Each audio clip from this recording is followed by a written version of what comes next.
기도하옵나이다. 아멘.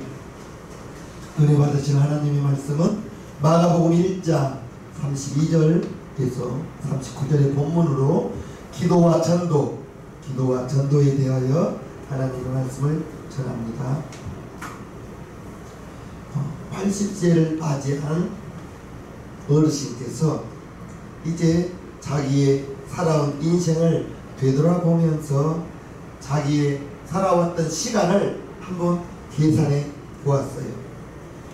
그 어르신의 80년의 시간을 이렇게 소비했습니다. 가장 많은 시간을 보낸 것은 잠자는 시간이었습니다. 평균 8시간을 주무신다고 했을 때 하루 24시간이죠. 8시간씩 주무셨을 때 1년 365일 해서 2920시간이고요. 2920시간을 24로 나누어 보니까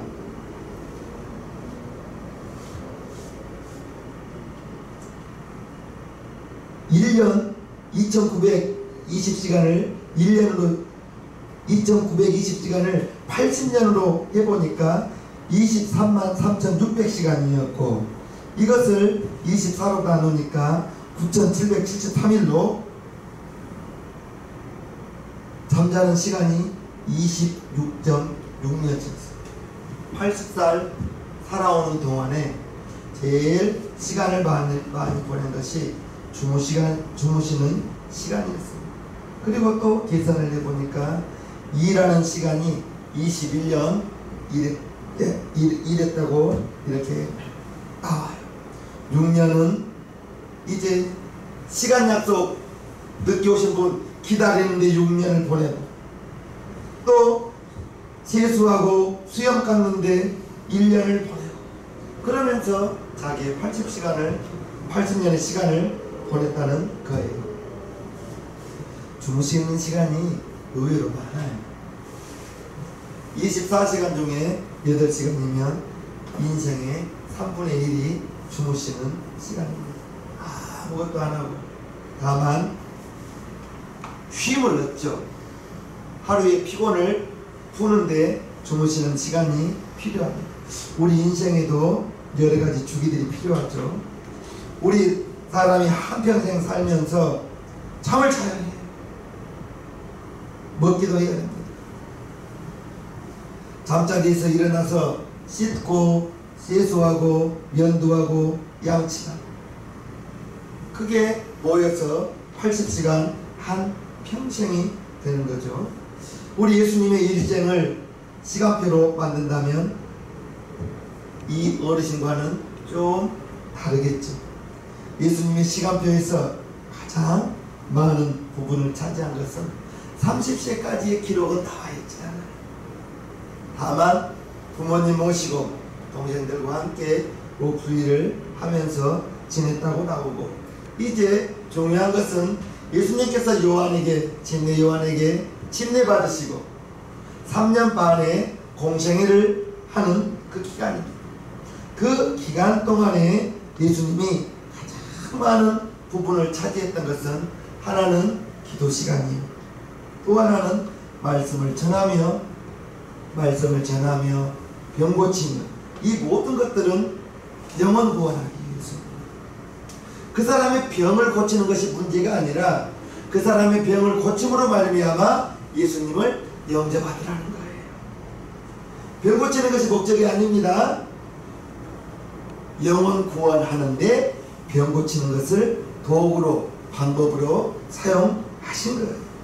우리 예수님은 기도하는 시간, 영혼 구원하는 시간에 제일 많은 시간을 보냈다는 것을 성경을 보면 알 수가 있습니다. 우리 예수님은 남들이 다 잠자는 밤에 그 시간에 홀로 기도하셨고 하루를 말씀을 보면서 말씀을 통해서 많은 부분들을 대부분의 시간이 기도하는 것이요 전도하는 것이요 병 고치는 것이요.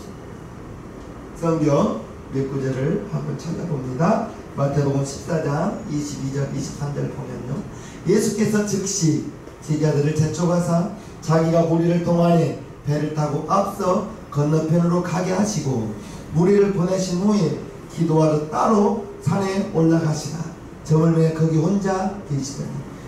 깊은 밤에 혼자 계신 거예요. 마태복음 14장에는 무슨 대목이 나오는가? 오병이어의 사건이 있습니다.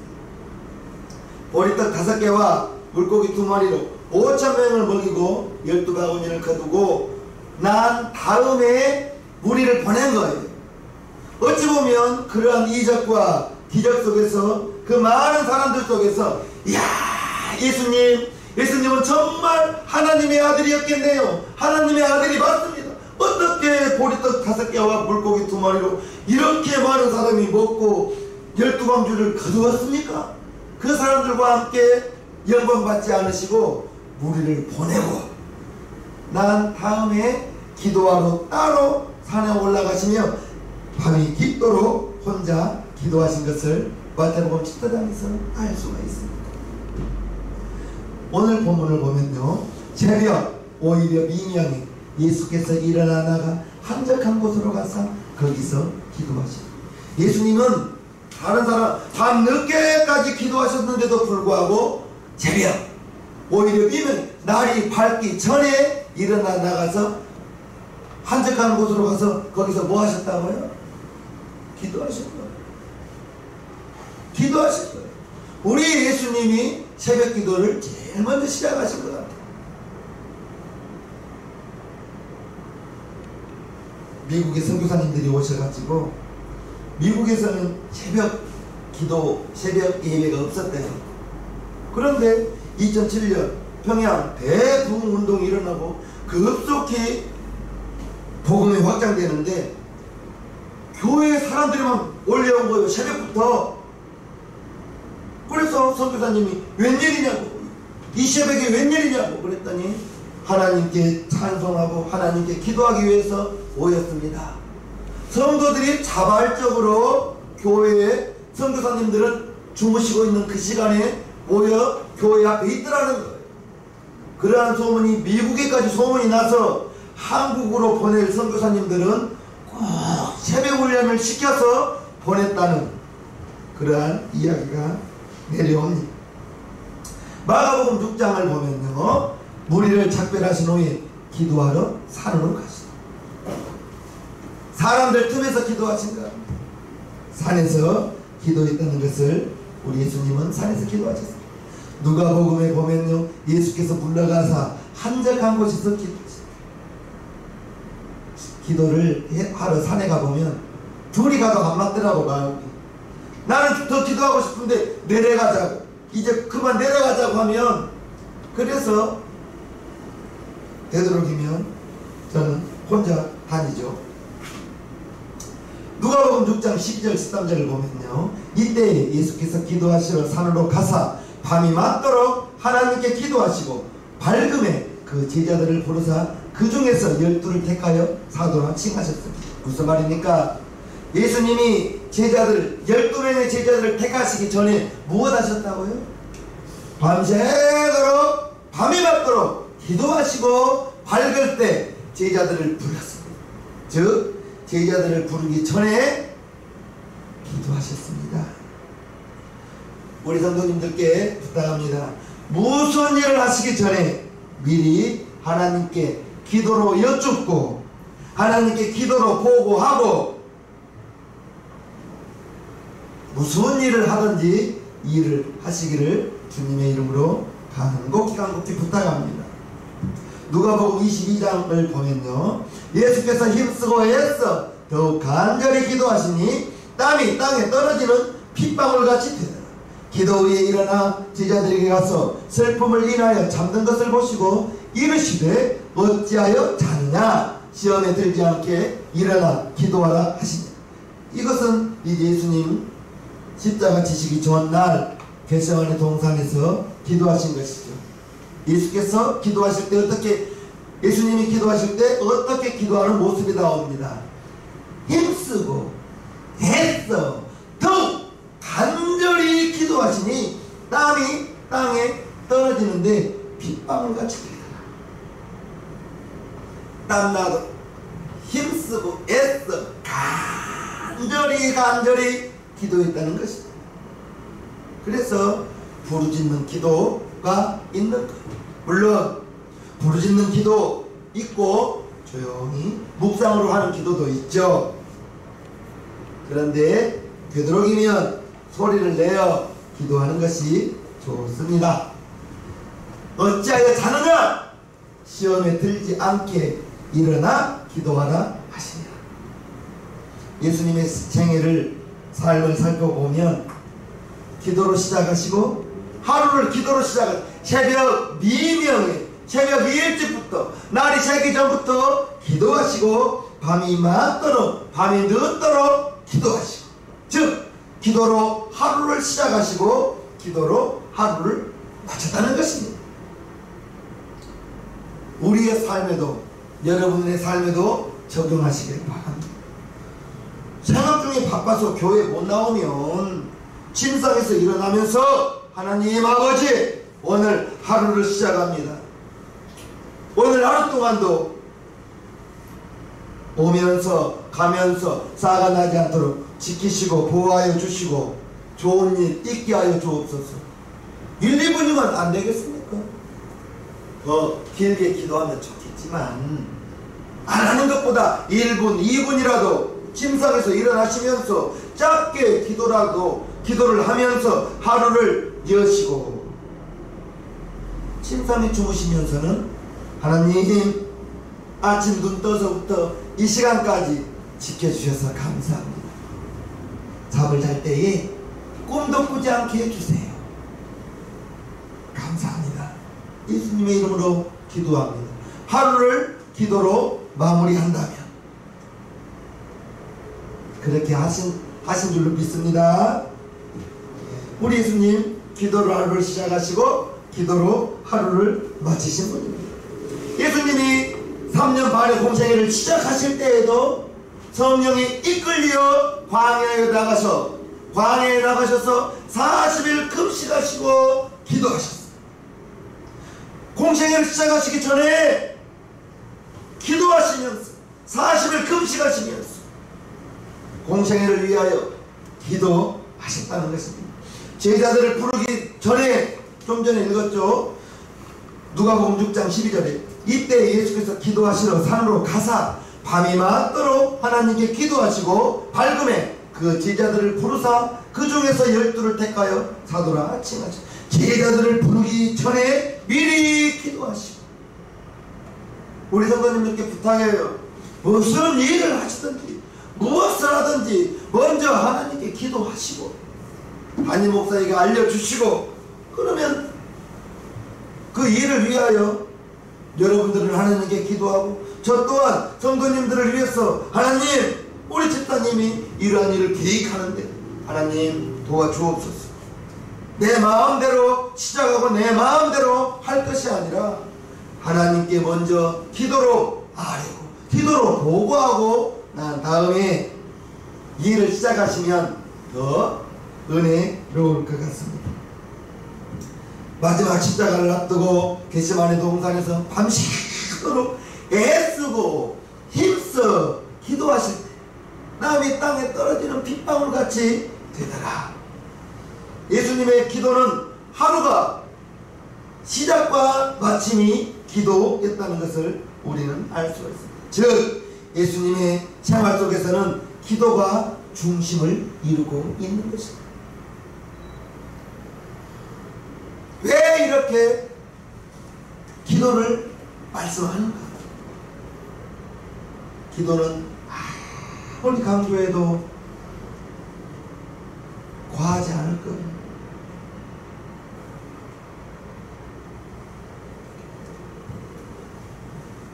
믿음의 사람은 기도하는 사람입니다. 삶의 중심이 기도로 잡혀있는 거예요. 나가면서도 하나님 지금 출근합니다. 함께하여 주옵소서. 식사하실 때에도 하나님 지금 정신 한 끼를 먹습니다. 소화 잘 되게 해주옵소서. 무엇을 하든지 기도부터 하는 우리 성도님 삶의 중심이 기도가 되기를 주님의 이름으로 축복합니다. 아멘. 교회도 마찬가지죠. 예배도 기도로 시작하고 마침도 기도로 마치고, 교회에서 기도가 없다면 그 교회는 맹맹할 거예요.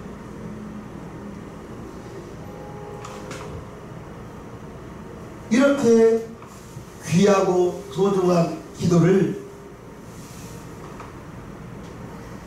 이렇게 귀하고 소중한 기도를 방해하는 게 있어.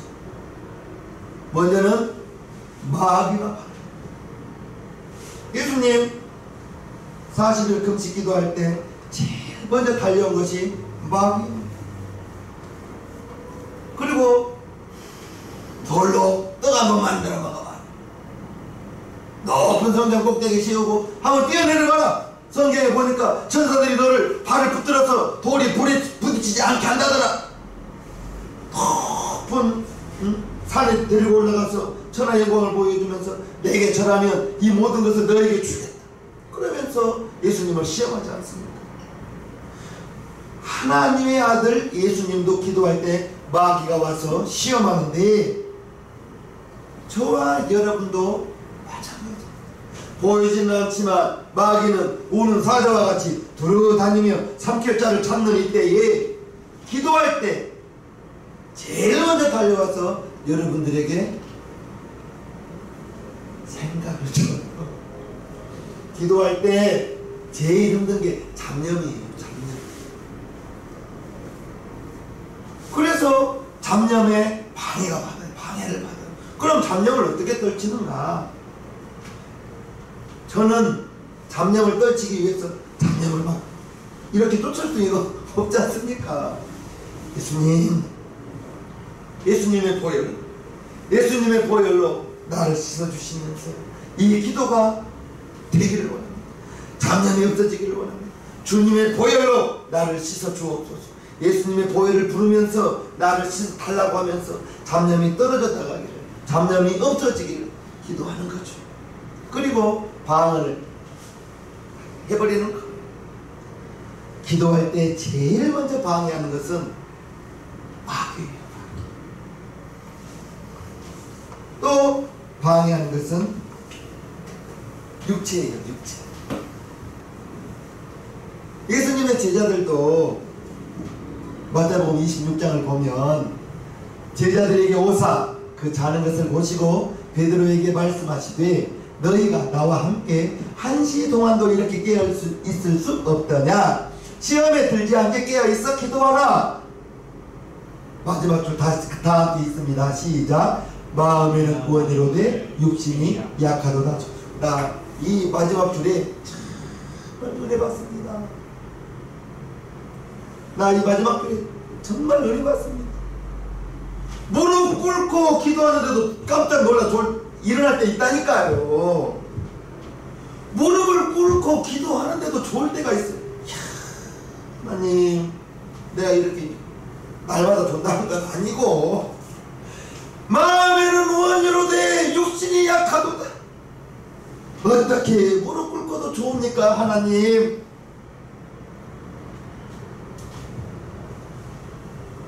기도하려고 하면 정말 무릎을 꿇고도 좋은데 편안히 의자에 앉아보십시오. 그냥 졸음입니다. 육신이 약하기 때문입니다. 어느 정도의 기도의 훈련은 필요합니다.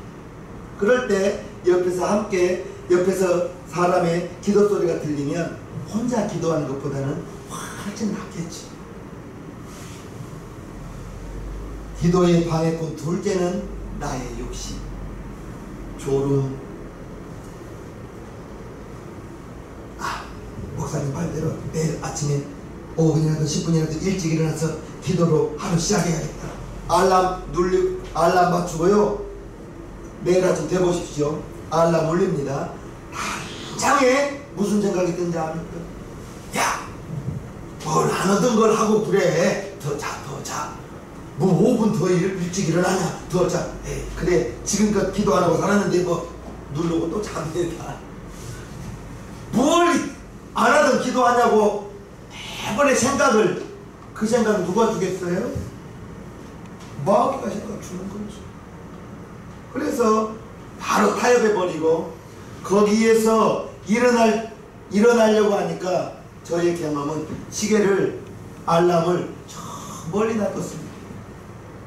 멀리 놔두려고, 멀리서 그 알람을 멈추기 위해서는 내가 일어나 움직여야 되잖아요. 머리맡에 두니까 바로 누르고 알람을 해제해버리더라고요.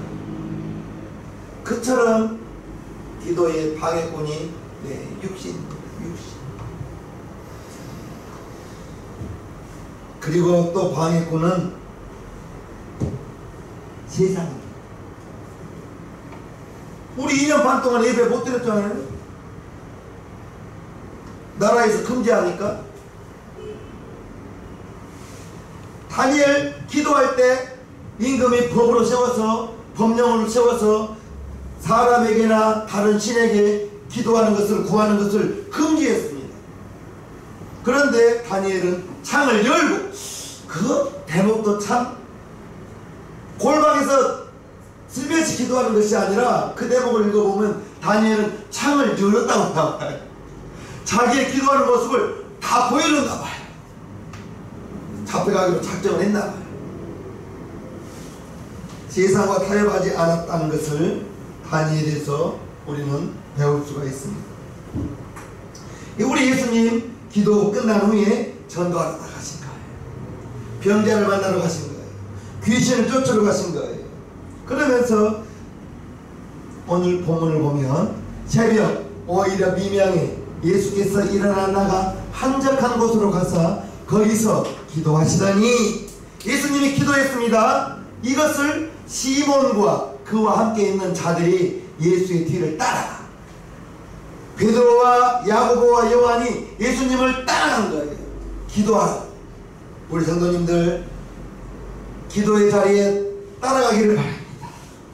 예배의 자리에 따라가기를 바랍니다.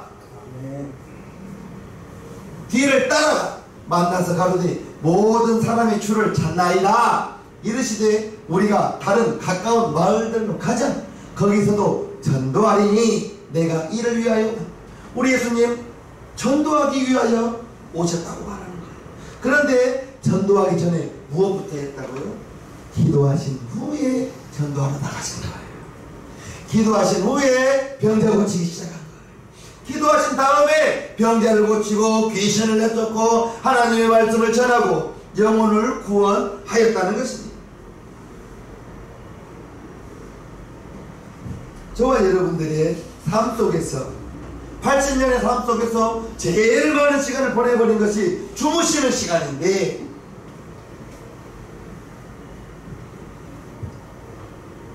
예수님의 삶을 보면서 기도의 중요한 의미가, 예수님은 무엇을 하기 전에 기도 먼저 하고 전도를 나가시고, 기도 먼저 하고 예수님의 제자들을 택하시고, 기도가 정말 중요한 조건임을 알 수가 있습니다. 기도하신 후에 전도 나가시고, 내가 이를 위하여 왔노라. 나는 전도하기 위하여 왔다. 하나님의 자녀 삼으러 왔다. 죽은 영혼 살리러 왔다. 예수님의 기도의 목적이죠.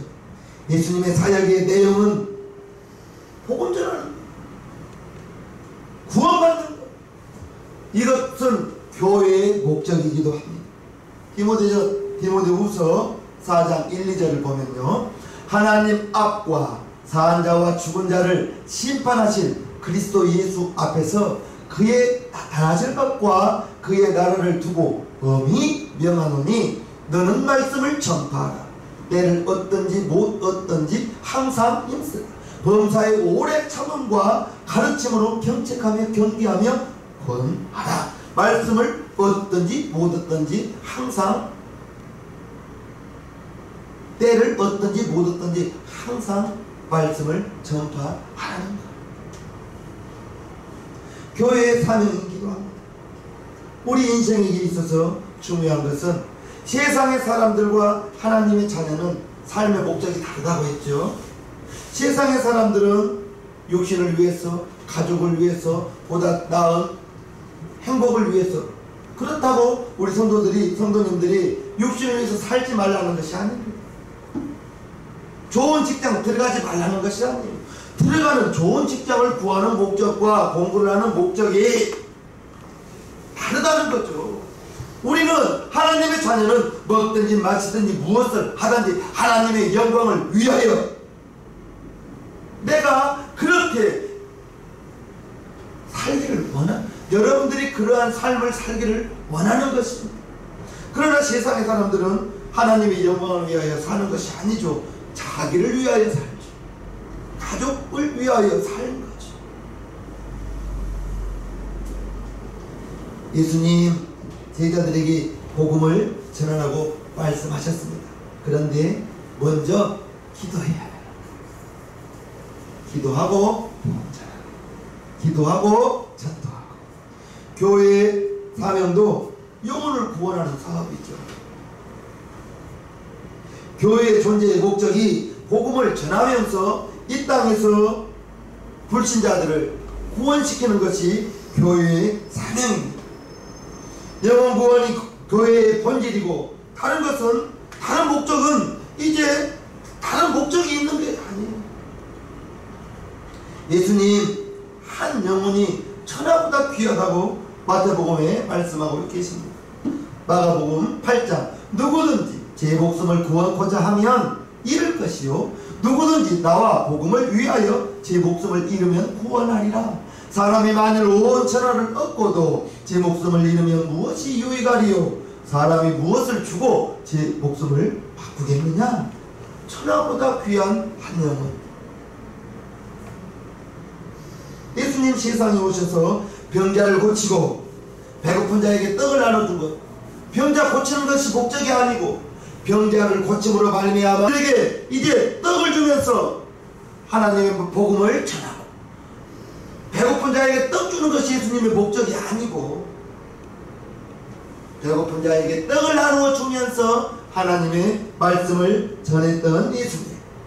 그것이 병자 고치기 위해서 예수님이 이 땅에 오신 것이 아니라 병자를 고침으로 말미암아 그에게 하나님의 말씀을 전하며, 하나님의 말씀을 전하여 하나님의 자녀 삼는 것이 목적이요, 그 목적을 이루기 위해서 병자를 고치고 귀신을 내쫓고 이러한 방법들을 사용하셨다는 거죠. 해방신학이라는 것이 있습니다. 무슨 말이냐? 해방신학에서 구원을 해석하기를 굶주린 사람에게 구원은 빵이다, 이렇게 말합니다. 또 이제 갇힌 자에게 구원은 석방이고, 억압받는 자에게, 눌린 자에게 구원은 자유와 해방이다. 이런 말도 안 되는 신학이 있습니다. 구원은 굶주린 자에게 빵을 주는 것이 구원이 아니고, 구원은 죽었던 영혼 살아나게 만드는 것이 구원이고, 할렐루야. 세상 사람 하나님의 자녀 삼은 것이 그것이 구원이고, 마귀의 종이었던 사람을 하나님의 자녀 삼는 것, 영혼을 구원하는 것이 구원이지, 어떻게 배고픈 자에게 빵 나누어 준 것이 배고픈 자에게 구원이 빵이라고 그런 말도 안 되는 소리를 합니다. 교회의 사명은 영혼 구원, 영혼을 구원하는, 그것을 영혼을 구원하기 위해서 구제도 하고, 영혼을 구원하기 위해서 선교도 하고, 영혼을 구원하기 위해서 세상에 좋은 일도 하고, 큰 교회에서는 지역민들을 초청해서 음악 콘서트도 하고, 가수를 초대해서 콘서트도 하고, 그런 거 보면 교회의 목적이 콘서트를 하는 것이 목적이 아니라 영혼을 구원하기 위해서, 세상 사람들을 불러모으기 위해서 가수를 초청하는 것. 구원의 방법으로 이제 그러한 수단과 방법을 동원하는 것을 봅니다. 구원은 하나님의 말씀 아니고는 어떻게 믿지 않는 사람을 구원시킬 수가 있겠습니까? 죽은 영혼 어떻게 살아나게 만들 수가 있겠습니까? 그러기 위해서 기도를 먼저 해야 된다는 것입니다. 예수님이 이제 기도하시고 제자를 택하시고 기도하신 후에 나가서 전도하시고 그러한 삶을 저와 여러분들도 가까운 데 있는 사람에게 먼저 복음을 전하시기를 바랍니다. 가까운 데 가족, 여러분들이 자주 만나는 일가, 친척, 친구, 그 사람들에게 복음을 전하는 것이 대단히 중요합니다. 오늘 말씀이 전도에 대하여 중요한 행동을 보여주는 것이 32절을 보면요, 저물어 해질 때에 모든 병자와 귀신 들린 자를 예수께 데려왔다 라고 말합니다. 예수님께 데려온 거예요. 병자들.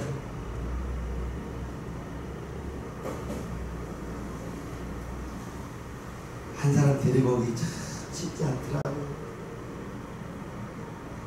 교회에 데려오기도 쉽지 않은데 그를 물과 성령으로 거듭내서 하나님의 자녀로 구원받게 만든다는 것, 이것도 정말 기도 아니고는 할 수가 없습니다.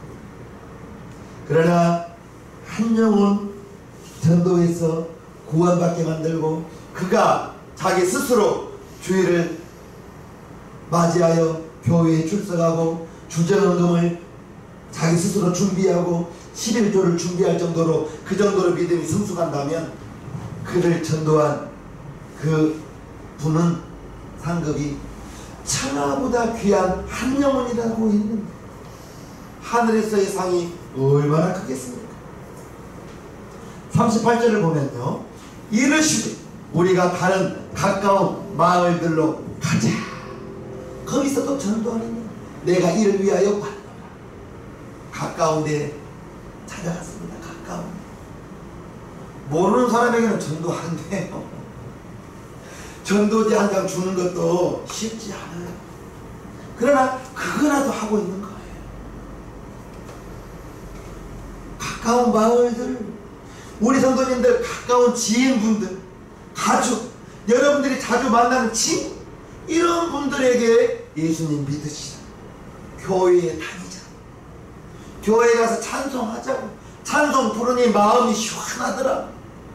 그렇게 말을 하고 그에게 식사라도 대접해주고 차도 한잔 사주고 그렇게 하시라는 겁니다. 내가 거기서도 전도하리니 내가 이를 위하여 왔노라.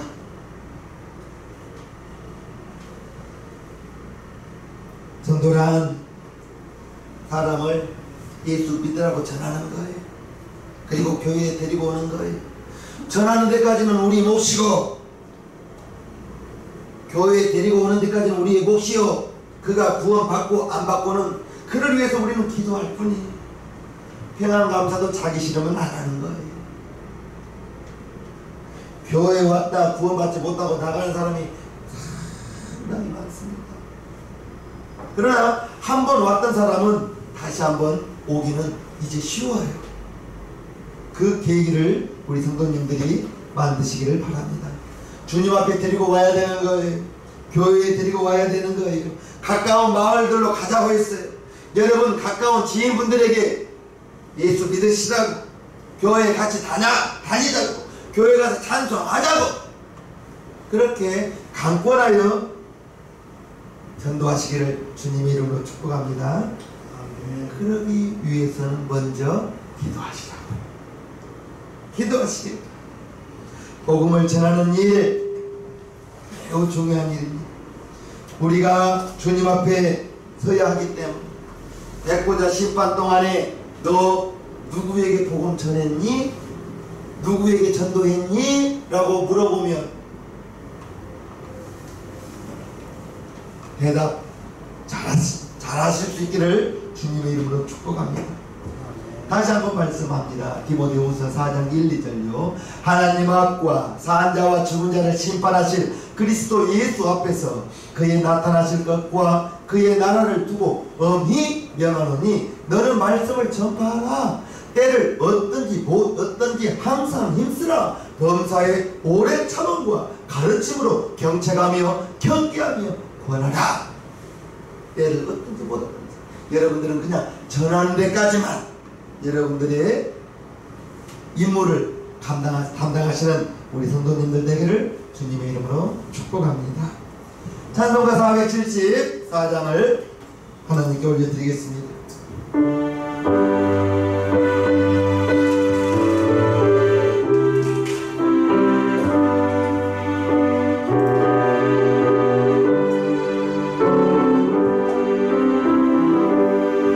이